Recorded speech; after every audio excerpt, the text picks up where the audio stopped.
Good morning guys. So, ayan ako nakikita nyo. Ayan, medyo maitim yung tubig. Pero ayan, ang daming, kung dito kaya nung nakita nyo, daming maliliit na ano. So, gagawin natin yan dahil masyado na yung marumi. Ay, ilipat natin dito sa kabilang tab na to. So, green tab na siya. So, ano natin. Lilipat natin para malinis natin to. Tsaka yung iba natin ano dito, yun doon pala dito, yung marurumi rito na ano, mineral na lilinisin na natin para mai-ano natin yung mga fry natin. Kasi ang dami na natin palaki na fry. Ito, nag-drop na lahat. Ayun, kung nakikita nyo yan, marami yung maliliit na lumalangoy-langoy na nakikita nyo siguro sa background. Dami niyan, siguro mga 50 plus yan. Tapos yun dun sa kabila dun, yung crosses natin ng Blue Panda at saka YKC, yung Yellow King Cobra na ano, na male. Tapos Blue Panda, yun, ang dami na ring drop doon, siguro nasa mahigit 50 plus din yun.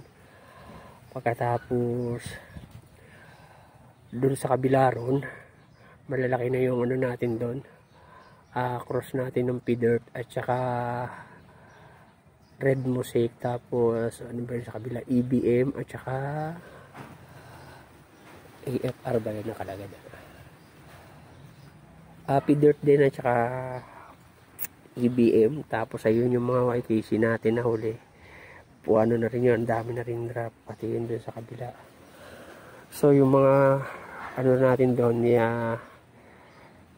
leopard na ano, yellow tail leopard natin, tatanggalin ko na rin yung iba doon. Siguro pag sasama-samahin ko na sila, baka tanggalin ko muna yung rectangular tab na yan at saka itong isa, kasi wala nang laman. Baka iuwiin natin yan pag uwi natin bukas, para pag ano doon natin yung ilalagay. So yung mga pares pagsasamahin ko na lang muna, para yan ang gagawin natin community tank doon sa kabilang bahay. Tapos yung the rest dito lilinisin natin. Tapos yung pwedeng pagsama-samahin, kasi isang ano lang naman sila, strain, pagsasama-samahin na natin kahit magkakaiba yung laki, para lang maano. So yan, ang gagawin natin ngayon, maglilinis tayo dito ng tab bago na lang natin sila papakainin. So ay kasamahan nyo muna ako. So hulihin natin yung mga maliit dito, ang dami yan. Siguro nasa mga, itong bagong fry dito, nasa mga 100 plus to. Yung ibang laman nito na malalaki na, yung mga breeder size na ano, ay pinigay ko na doon sa kapatid ko doon sa kabilang bahay, kasi yung una natin binigay sa kanya, mga namatay daw. So ayun, binigay na natin doon. Siguro nasa mga 50 plus siguro yun, na mga ano na, breeder size na ano, tsaka yung iba mga buntis na doon. So ito anak to ng mga Red Santa Claus at saka yung ano, Mosaic. So sama-sama natin yan rito. So ayun.